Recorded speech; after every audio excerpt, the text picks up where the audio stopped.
Hù mẹ. Hết hồn. Mẹ ơi, con muốn ăn kẹo. Gì ăn kẹo gì? Con muốn ăn kẹo con vịt. Kẹo con vịt hả? Kẹo con vịt đâu ăn? Thì con muốn ăn kẹo con vịt. Thôi được rồi, kẹo con vịt nè, ăn không? Không, con muốn kẹo mút. Kẹo mút hả? Ăn nhiều chứ hả? Đây kẹo mút đây. Con muốn ăn kẹo con vịt.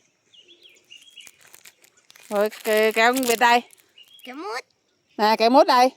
Kẹo con vịt. Rồi cuối cùng ăn kẹo nào? Con ăn kẹo con vịt. Con vịt. Rồi ăn đi. Ăn đi. Ăn cái vỏ. Ăn đi. Không ăn cái vỏ đâu.